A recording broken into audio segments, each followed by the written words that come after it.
Alright, Internet, David Baugh here again, and after my last video where I was talking about breaking down a script for production, I got a lot of requests to actually do some videos about script writing. One specifically that I wanted to say was Broken Internets on the Reddit filmmaking community.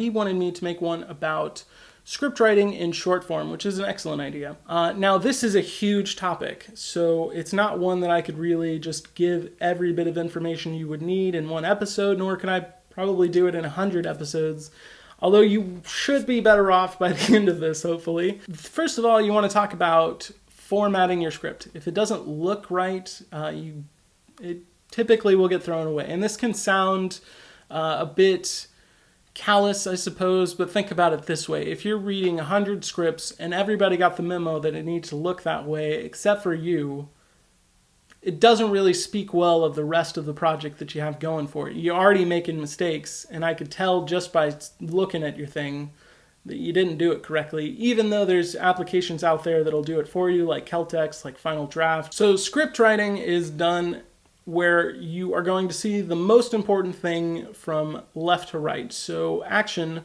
and scene headings, they're always going to be on the left. You're going to have your scene heading that should outline your, whether it's inside or outside, it should tell us what the location is that we're in, and then it should tell you kind of the time of day. Generally speaking, it'll usually say, for instance, like for my movie, from the episode we were shooting the last time, it was EXT for exterior. I'm at Jared's apartment, and this is happening during the day. You then have your action all on the left-hand side, you have your dialogue in the center, and you have your character name over the top of all dialogue spoken so that people know who's saying what and what's happening. God help you if you're not writing in 12-point Courier font. It's just absolutely necessary. If I'm reading 100 scripts and they're all in that font, and then I have to switch to, like Wingdings, let's say, for instance, that's going to be far harder to read, and it's going to strain me. And so I'm already looking for excuses to throw your script away because I'm only going to give my money to the best and brightest possible.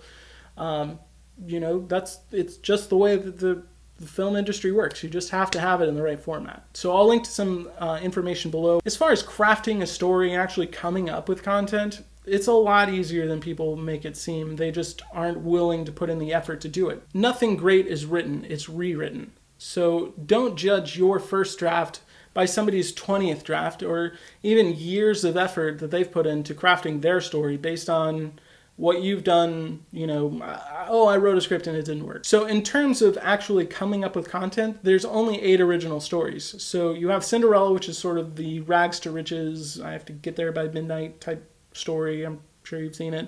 You have Achilles, who was the guy who was dipped in the juice that would make you immortal, but he didn't get his ankles in because that's how they were holding him, so he has this fatal flaw that ultimately is his downfall. You have Faust, who sold his soul to the devil, fate catching up with you. Generally speaking, it's sort of a bad thing for him. You have Tristan and Isolde, which is sort of the love triangle. There's basically one person that's got to decide against 2 people. He doesn't know what to go with, so they're kind of fighting amongst themselves. Romeo and Juliet, which is another one that I'm sure you guys have seen. Basically 2 people from opposite ends of society. Boy meets girl, boy loses girl, boy tries to get girl back. Orpheus, that was a guy, he had the ability to sing beautifully and he could play instruments, and he ends up giving it up or it's taken away. Circe, which is the sort of cat and mouse type story, one person hunting another person. The Indomitable Hero, which is the newest one to the list, which has been getting used a whole lot lately. It's the Indomitable Hero, and he has to overcome some sort of great obstacle, but he's a hero, so he generally finds his way through. That way he has to just weather the storm. After that, you need stuff, obviously, to go into that, because it's not enough to just have that. You have to have some situations that are coming up. So there's only 36 dramatic situations. This is based on the work by Georges Polte, or Polte? Georges? But he wrote a book called The 36 Dramatic Situations, which basically outlines the 36 things that can actually happen to you in stories. So he went through all of the Greek text, the old ancient Greek text. He went through a bunch of contemporary French stuff to basically decide on these 36 things. No one's ever added another one.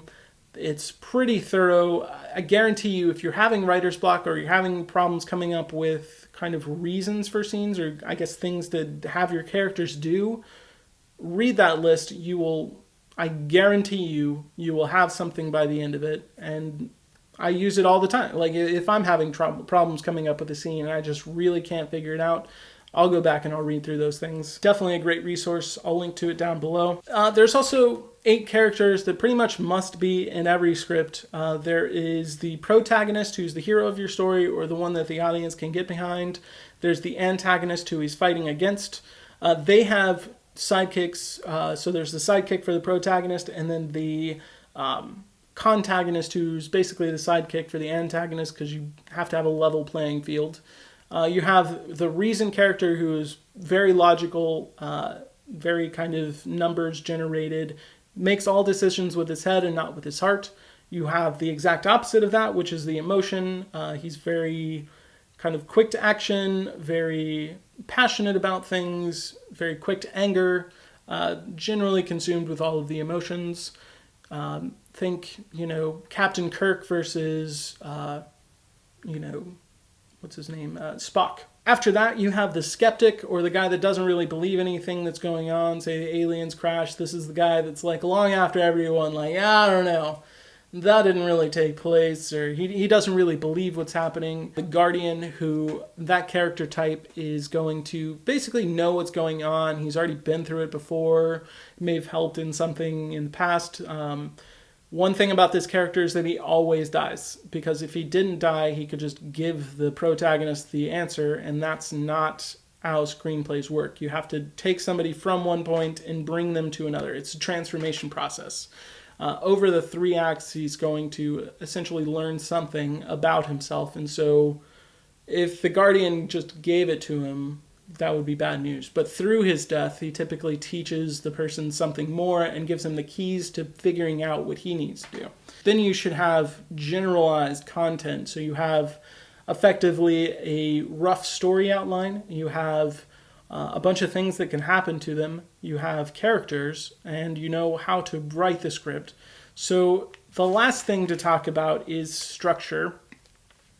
Now, like I just mentioned just a second ago, there's the 3-act structure, which became hugely popular based on the book Screenplay by Sid Field, which I'm reading right now. I haven't gotten all the way through it, but enjoying what I'm reading so far. Basically, that's going to be the standard 3 acts. You have a beginning, you have a middle, and you have an end. In the beginning, you have the setup. You're introducing your characters. You're telling all the places they're going to go. If you're, say, in a house, for instance, the character is going to walk through all of the rooms. You're going to see all of the things. Generally, it's going to outline everything you must know so that you can get to the end. Important thing about this is that the protagonist is going to be as low as he can possibly get, or if yours is switching the other way, he has to be as high as he could possibly get, and not...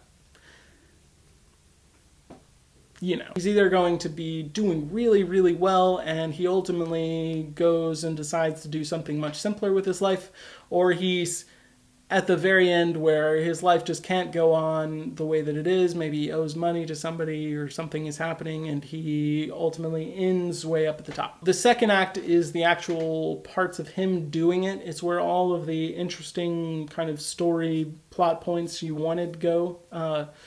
Generally speaking, that's where he's sort of making progress. He's got some successes, he has a few failures, but ultimately he's going through it and he's getting through what he needs. And then you have the last act that's going to be the sort of coming of age. He becomes the new person that he wanted to be at the beginning. So he learns to deal with the thing that he was trying to overcome. He clears up any misunderstanding, he accomplishes the task, or at least makes the attempt at the task, and ultimately he's a better person. You also want to make sure you have a very good beginning and a very good ending to your movie, because that's the things that people are going to remember. They're going to remember the first couple seconds, they're going to remember the last couple seconds. So you want to make sure that those are great. At the beginning, make them as low as possible. At the beginning, or at the end, make it as great as possible. And in order to get sort of a roller coaster ride a good trick for this that I found is every scene you're going to want to establish whether he's going up or down. So if scene 1, let's say he went from, being pretty down on himself to kind of having a better understanding of life and, generally doing better at whatever it is that he was doing. That's kind of a negative to a positive change. So you're going to want to, in the next one, start positive and go negative, because you want a roller coaster ride. A roller coaster goes up and down. So you've gone down and come up. There needs to be a drop. That can be as big or as small as you want, but you want to do that, and you do that the entire script. So down to up to down to up to down, all the way through. It can be difficult to kind of add that in, but it does wonders. So as far as structure goes, I hear a lot of people say that it sort of stifles creativity, or it makes it very cookie cutter, which, as you can see, like with the 8 original stories, the 36 dramatic situations, and the character archetypes that need to be in there, it does answer a lot of questions for you, but ultimately your message is what's going to make this story or break it. So, I mean, it's just the conveyance of that for you. So you can either kind of give your script a battleship to go across the seas on, or you could just throw it in a bottle and hope for the best. I personally like to put as much effort as I can into the overall planning stages, so that when I'm halfway through, or I'm, kind of in the middle of the night trying to write, I'm not thinking about where I'm going next. And as they say, rules are for the obedience of the ignorant, or the kind of guidance of the wise. And you can do whatever you want with it, but you should know the rules first. So I definitely recommend you take that extra reading there. If you have any other questions about these things, there are some books that have really helped me in my understanding of this. One that I'm reading right now is Screenplay by Sid Field. I know that's kind of the quintessential screenwriting book that's out there. I also thoroughly enjoyed Save the Cat by Blake Snyder. Wonderful series of books. But that's all I had for you guys tonight. It was a pleasure as always. Thank you so much for liking, commenting, and subscribing, and you guys have a wonderful night.